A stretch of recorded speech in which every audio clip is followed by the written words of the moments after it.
जी बिस्मिल्लाहिर्रहमानिर्रहीम। आज का हमारा जो टॉपिक है वो पावर डेसिपेशन इन आरएलसी सीरीज सर्किट हमने कैलकुलेट करना है। तो यहाँ पे हम देखेंगे कि जब हमारे पास किसी सर्किट के अंदर रेजिस्टर लगा हो, कैपेसिटर लगा हो और इंडक्टर लगा हो, सीरीज़ में लगा हो और उनको एसी सोर्स हमने दिया हुआ हो, इन दैट केस वहाँ पे जो पावर एवरेज पावर का जो लॉस होता है और जो हमारे पास पावर डेसिपेशन होती है वो हमने कैलकुलेट करना है। तो यहाँ पे कुछ इस तरह से है, ड्राइव एन एक्सप्रेशन, ये हमने एक्सप्रेशन को ड्राइव करना है और इज इक्वल टू इस एक्सप्रेशन को हमने ड्राइव करना है for the average power dissipation in R L C series circuit containing the AC source. जब एसी सोर्स हमने लगाया हुआ हो, इन दैट केस हमने इसकी जो है वो ये वाला सारी एक्सप्रेशन हमने कैलकुलेट करनी है। तो उसको हम ड्राइव कर लेते हैं। अभी थोड़ा सा मैं आपको पहले इसके बारे में थोड़ा सा आइडिया दे दूँ। हमारे पास ये जो बैटरी यहाँ पे लगी हुई है ये एसी सोर्स है। एसी सोर्स का सिंबल आप बच्चों को पता है कि एसी सोर्स का सिंबल जो है वो इस तरह से होता है। तो ये आप अपने नोट्स के अंदर इसको थोड़ी सी करेक्शन कर लीजिए। हमने बैटरी लगाई हुई है, एसी बैटरी है। इसके साथ हमने एक रेजिस्टर लगाया हुआ है, एक कैपेसिटर लगाया हुआ है और एक इंडक्टर लगाया हुआ है। इस रेजिस्टर की रेजिस्टेंस आर है, कैपेसिटर की कैपेसिटेंस सी है, इंडक्टर की इंडक्टेंस एल है। इन तीनों को सीरीज़ में लगा के तो हमने एसी सोर्स यहाँ पे लगाया हुआ, करंट इसके अंदर से पास करेगा। एक चीज़ मैं आपको यहाँ पे बताता चलूँ, हमने जो कैलकुलेट करना है वो पावर डेसिपेशन कैलकुलेट करनी है। तो हमने जब एसी थ्रू रजिस्टर पढ़ा, इस केस में वहाँ पे पावर लॉस होता है। जब हमने एसी थ्रू कैपेसिटर पढ़ा, वहाँ पे पढ़ा कि उसका जितनी एनर्जी कैपेसिटर को दी जाती है, अगले 1/4 पार्ट में उसकी एनर्जी वापस ले ली जाती है, फिर एनर्जी दी जाती है, फिर एनर्जी वापस। मतलब एक साइकिल के दौरान total energy dissipation across a capacitor zero होती है। इंडक्टर का भी सेम यही सिचुएशन है कि टोटल एनर्जी जितनी एक साइकिल के अंदर इंडक्टर को दी जाती है उतनी ही वो वापस एनर्जी ले ली जाती है। ये सिर्फ और सिर्फ इस वजह से है कि ये हमारे पास करंट स्टोरिंग डिवाइसेस हैं, कैपेसिटर और इंडक्टर। इस वजह से इनके अक्रॉस यहाँ पे एनर्जी डेसिपेशन नहीं होगी, सिर्फ और सिर्फ रजिस्टर के अक्रॉस होगी। तो एनर्जी डेसिपेशन का जो हम केस लेंगे तो ये हमारे पास सर्किट फिर कौन सा होगा जिसके अक्रॉस यहाँ पे कैपेसिटर और इंडक्टर के अक्रॉस तो एनर्जी लॉस ही नहीं हो रही, पावर लॉस भी नहीं हो रहा, सिर्फ और सिर्फ इस रजिस्टर के अक्रॉस हो रहा है। तो हम फिर यहाँ पे जो सर्किट लेंगे वो रजिस्टिव सर्किट लेंगे। तो then the current through resistive circuit is given as, इस सर्किट के अंदर से जो करंट पास करेगा यही करंट इसमें से पास करेगा, इसमें से और इसमें, तीनों के अंदर सेम करंट पास करेगा। उसकी value I R is equal to I U R sine of omega T. यहाँ पे जो करंट की इक्वेशन ले रहे हैं वो हम रजिस्टिव के केस में ले रहे हैं, चूँकि ये इस वजह से हम ले रहे हैं कि यहाँ पे कैपेसिटर और इंडक्टर में तो एनर्जी लॉस ही नहीं हो रही, लॉस हो रही है सिर्फ रजिस्टर में। तो इस वजह से रजिस्टर की हम यहाँ पे इक्वेशन लेंगे। साथ ही साथ the rate of energy dissipation in a register is called a power dissipation. यहाँ पे जितनी energy, rate of energy dissipate होती है रजिस्टर में, इसको हम जो है वो पावर डेसिपेशन कहते हैं, given by joule heating effect. ये एक एक्सपेरिमेंट है जिसकी वजह से हम इसको जो है वो ले सकते हैं। उसके बाद पावर के फार्मूले, 3 फार्मूलाज हैं। यहाँ पे एक फार्मूला यूज़ करेंगे, इसके बाद अगले केस में थोड़ी देर के बाद हम जो है एक और फार्मूला यूज़ करेंगे। पावर के फार्मूला सबसे पहला P is equal to V I, most general form of power formula. P is equal to V I, दूसरा फार्मूला आई स्केयर आर और तीसरा formula V square over R इसका formula है। तो इन तीनों में से मैं यहाँ पे P is equal to I square R वाला फार्मूला ले रहा हूँ। चूँकि ये हमारा रेजिस्टिव सर्किट है, इस वजह से रेजिस्टेंस कौन सी आ जाएगी, आर वाली। एक ऊपर वाली इक्वेशन की वैल्यू जब यहाँ पे पुट करते हैं, इसका स्केयर लेते हैं, तो हमारे पास I U R sine of omega T का स्केयर और आर आ जाता है। इसके स्केयर को ओपन करें, हमारे पास आई यू आर का स्केयर, आर शुरू में था, इसको इनसाइड लिख लें और ये साइन स्केयर जो है वो ओमेगा टी को हम यहाँ पे लिख सकते हैं। अगर हम यहाँ पे देखें तो इस पूरी इक्वेशन के अंदर जो वेरिएबल्स है वो सिर्फ और सिर्फ टाइम है। तो पावर जो है डेसिपेट किसके क्रॉसपॉन्डिंग हो रही है, टाइम के क्रॉसपॉन्डिंग हो रही है। दूसरी सारी टर्म्स आप देख सकते हैं कांस्टेंट है। आई यू आर मैग्नीट्यूड, इसका स्केयर ये भी मैग्नीट्यूड, मैग्नीट्यूड कांस्टेंट होता है, आर भी कांस्टेंट है, साइन ट्रिग्नोमेट्रिक फंक्शन है और यहाँ पे जो ओमेगा है ये भी कांस्टेंट एंगुलर फ्रीक्वेंसी और टी यहाँ पे टाइम वेरिएबल है, इंस्टेंटेनियस टाइम है। तो ये यहाँ पे चेंज हो रहे हैं, तो इसके क्रॉसपॉन्डिंग इंटीग्रेशन भी इसके क्रॉसपॉन्डिंग लेंगे, डेरिवेटिव भी इसके क्रॉसपॉन्डिंग लेंगे। उसके बाद हमें पता है कि P is equal to I U R, ये आर इसको ऐसे लिख रहे हैं, ये साइन स्केयर ओमेगा टी को हम ऐसे लिख सकते हैं 1 minus cause 2 omega T divided by 2, इसको हम ऐसे लिख सकते हैं। उसके बाद अगर हम यहाँ पे देखें, average power dissipation in resistor over a complete cycle is defined as, average power क्या होती है, इस पूरे एक साइकिल के दौरान जो टोटल एनर्जी लॉस होती है इसको हम average power loss of a dissipation energy कहते हैं। तो इसको कैलकुलेट करने के लिए हमें जो ये जो पावर है इसको हम इसकी जो एवरेज पावर जो डेसिपेशन है इसका फार्मूला जो है वो हमारे पास होता है, इस पावर के अराउंड हम स्मॉलर और ग्रेटर की ब्रैकेट लगा दें तो ये एवरेज को शो करते हैं, is equal to total power dissipation in interval of time को अगर हम यहाँ पे इंटरवल ऑफ टाइम से डिवाइड कर देते हैं तो ये एवरेज पावर डेसिपेशन का फार्मूला है। हम यहाँ पे इस फार्मूले को ऐसे ले सकते हैं, ये एवरेज का 1/2 आता है, इंटीग्रेशन 0 से लेकर t, 0 से ये टाइम स्टार्ट होता है और एक साइकिल का जो टाइम होता है इसको टाइम पीरियड कैपिटल T से शो करते हैं, ये P पावर है और dt ये इसका फार्मूला है। पीछे जो हमने P की वैल्यू कैलकुलेट की थी उसको जस्ट हमने इस P की जगह पे ये वैल्यू जो है वो लगानी है, IUR का स्केयर R ये कांस्टेंट था, ये शुरू में आ जाएगा, ये 1/T जो है वो ऐसे आ जाएगा। उसके बाद सॉरी यहाँ पे जो आएगा, यहाँ पे जो आना था एक दफ़ा मैं आपको बता दूँ, यहाँ पे जो आएगा वो हमारे पास t आएगा 1/t, ये 2 नहीं t है 1/t, ये 0 से t और ये इसका फार्मूला एवरेज पावर का, इसकी जगह पे जस्ट हमने वैल्यू लगानी है। जब ये वैल्यू लगाएंगे ये तो इस p की वैल्यू है कांस्टेंट शुरू में आ जाएगा, ये 1/t ऐसे ही 0 से लेकर t, ये p की सारा जो वेरिएबल्स वाली वैल्यू यहाँ पे dt जो है वो एज इट आ जाएगा। नेक्स्ट है इसकी इंटीग्रेशन लेंगे, इंटीग्रेशन थोड़ी सी सॉल्व करना मुश्किल है तो यहाँ पे हम सब्स्टिट्यूशन कर लेते हैं। इसके सब्स्टिट्यूशन करने के लिए हम यहाँ पे जो इसका एंगल है ओमेगा टी इसको हम यहाँ पे लेट कर लेते हैं, theta is equal to omega T, then हमें टी की जगह पे मतलब यहाँ ओमेगा डी टी की जगह पे हमने वैल्यू पुट की है थीटा, तो यहाँ पे डी टी की जगह पे भी तो हमें वैल्यू पुट करना पड़ेगी ना, तो डी टी की जगह पे हम यहाँ पे लेट कर लेते हैं। इस थीटा का जब डेरिवेटिव लेंगे तो D theta is equal to omega शुरू में आ जाएगा और टी का डेरिवेटिव डी टी आ जाएगा, तो यहाँ से अगर डी टी निकालें तो डी थीटा और ओमेगा आ जाता है। नेक्स्ट जब यहाँ पे सब्स्टिट्यूशन करेंगे ओमेगा टी की जगह पे ये थीटा आएगा और डी टी की जगह पे यहाँ से ये इसके नीचे डी थीटा और ओमेगा आ जाएगी, तो इसकी जगह पे हम जो है ये वाली वैल्यू लगा लेंगे।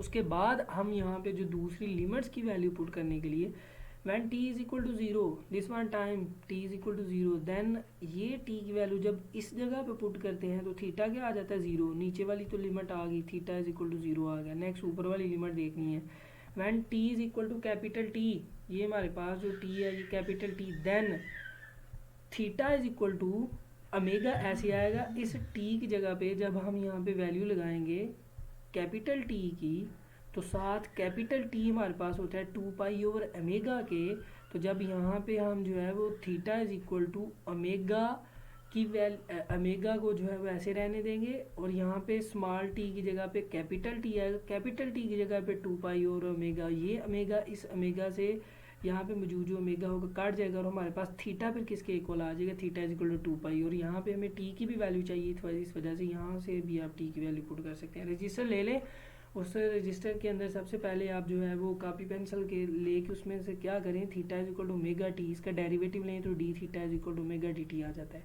यहाँ से डी टी निकालें चूँकि हमें यहाँ पे यूज़ होगा वो डी थीटा और ओमेगा आ जाएगा। उसके बाद लिमिट्स यूज़ करें, टी इज इक्वल टू 0 है, इसकी वैल्यू जब यहाँ पे पुट करते हैं तो थीटा भी क्या आ जाएगा 0, and when T is equal to ये वाला टाइम जो है T is equal to capital T के इक्वल है, ये वाली वैल्यू जब यहाँ पे पुट करते हैं उसके बाद आपने पुट करने के बाद जो एक तो स्टेप नहीं किया मैंने यहाँ पे, वो आपने क्या करना है, जो यहाँ पे ओमेगा और स्मॉल टी की जगह कैपिटल टी की जब ये वाली वैल्यू पुट करेंगे then theta is equal to 2π आएगा। तो ये सारी वैल्यू जब वो अबव इक्वेशन में पुट करते हैं तो हमारे पास क्या आ जाता है, average power is equal to ये एज इट आ जाएगी वैल्यू।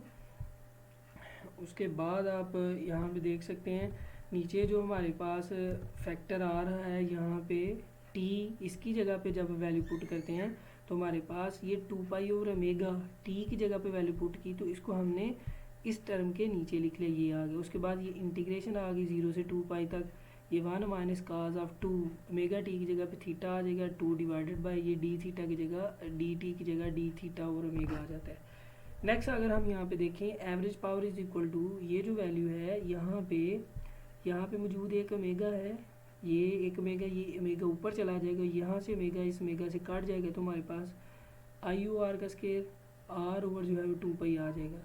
इसकी जब हम यहाँ पे इंटीग्रेशन लेंगे तो डी थीटा और 1/2 की इंटीग्रेशन लेंगे तो डी थीटा बाई 2 आएगा और काज 2 थीटा डिवाइडेड बाई 2 की इंटीग्रेशन लेंगे तो काज कन्वर्ट हो जाएगा साइन में, और 2 से डिवाइड नीचे करेंगे, पहले से भी एक 2 मौजूद है तो 2 4 हो जाएगा, और माइनस ये ऐसी, और लिमिट्स आ जाएगी 0 से 2 पाई तक।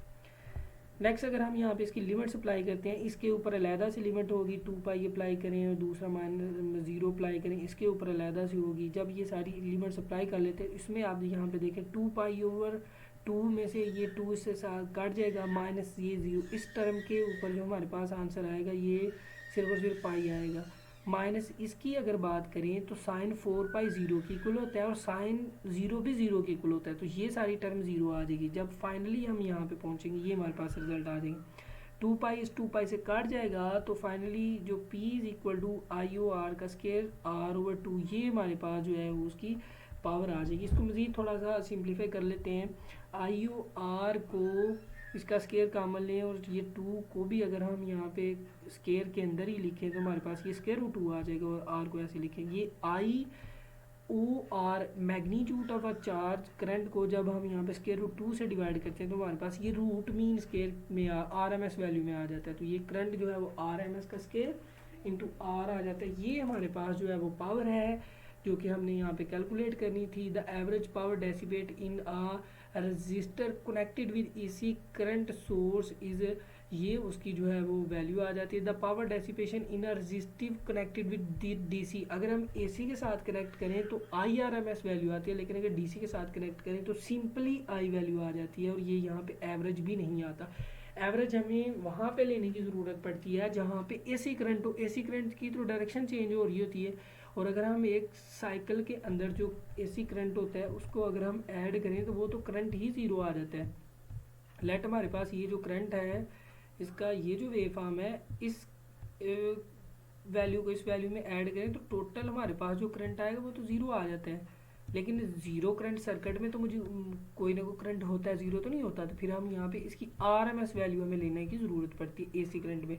लेकिन डीसी करंट में बात करें तो डीसी का ग्राफ तो एक लाइन होती है, तो इस वजह से डीसी की एवरेज लेने की ज़रूरत नहीं होती। तो ये हमारे पास जो है वो उसकी energy power average power dissipation आती है। नेक्स्ट हम यहाँ पे पावर डेसिपेशन इन आरएलसी सर्किट पढ़ने जा रहे हैं।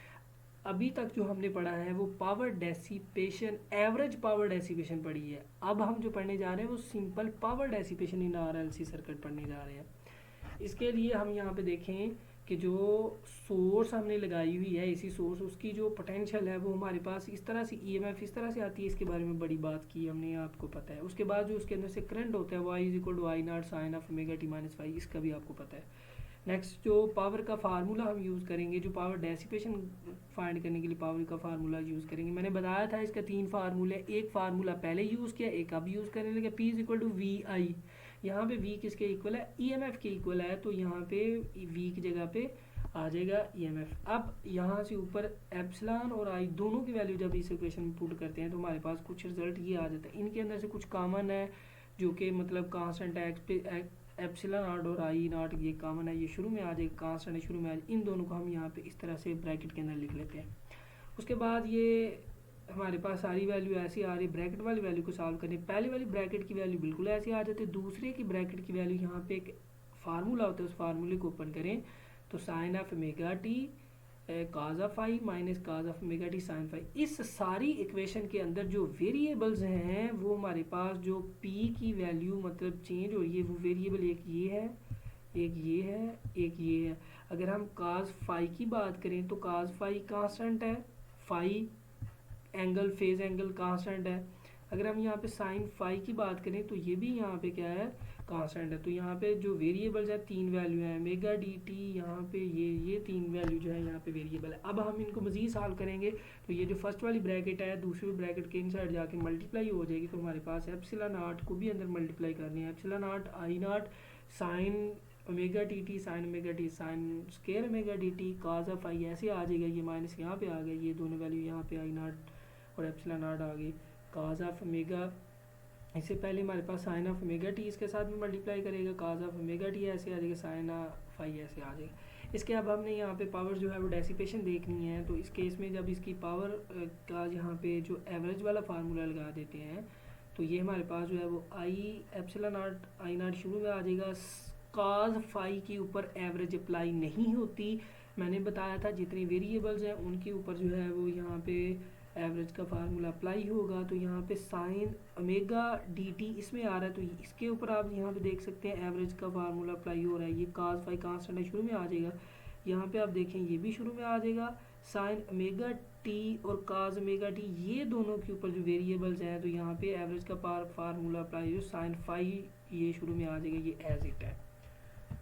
नेक्स्ट अगर हम यहाँ पे देखें, we know that and let we have, ये जो फर्स्ट वाली ब्रैकेट है sine square omega D T, इसकी जगह पे 1/2 लगा देते हैं। एंड ये जो हमारे पास वैल्यू है ये इसको क्या कह लेते हैं, जीरो की इक्वल है, और इसकी एवरेज निकालें तो बेसिकली जीरो की इक्वल ही आती है बाय फार्मूला। तो इन फार्मूलों को जब ऊपर वैल्यू पुट करते हैं तो मतलब ये वाला सारा माइनस से आगे वाली टर्म सारी इसकी जगह पे जीरो आने, सारी जीरो, बस ये हमारे पास बचेगी। तो sign square omega D T average इसकी जगह पे जस्ट क्या आ जाएगा 1/2। तो जब हम यहाँ पे 1/2 की वैल्यू लगाते हैं तो 1/2 की वैल्यू जब लगाएंगे तो हमारे पास ये सारी टर्म क्या आ जाएगी 1/2 epsilon not I not cos of phi. अब उसके बाद ये 2 को इन दोनों के नीचे डिवाइड करें तो हमारे पास जो वैल्यू आती है epsilon R divide by square root 2 and epsilon R divide by square 2। जब ये मल्टीप्लाई होकर सेम जो है वही वाला result 1/2 epsilon R I not cos of phi आ जाएगा। तो ये epsilon R divide by square root 2 जो है वो root mean square value of epsilon R I nought over square root 2 जो है ये हमारे पास IRMS वैल्यू आ जाती है। काज ऑफ फाई ऐसे आ जाएगा। The maximum average power is dissipated in register at resonance is, at resonance के केस में हमने पिछले लेक्चर में पढ़ा है कि वहाँ पे फाई ज़ीरो होता है, हमने रेजोनेंस पढ़ा है। ये हमारा सर्किट जो है उस वक्त डिस्कस करें जब हमारे पास ये कैपेसिटिव सर्किट है। कैपेसिटिव सर्किट जो है के केस में जब हमारे पास जो सर्किट है वो कैपेसिटर के तौर पे बिहेव रजिस्टर के तौर पे बिहेव करता है, उस वक्त उसकी फाई की वैल्यू क्या आती है 0। तो यहाँ पे फाई की वैल्यू 0 पुट करें, का 0 1 की इक्वल होता है, तो यहाँ पे 1 आ जाएगा। तो ये हमारे पास जो है ये फाइनली ये रिजल्ट आ जाता है। यही हमने जो है वो कैलकुलेट करना था, जो कि हमें रिक्वायर्ड पूछा हुआ था।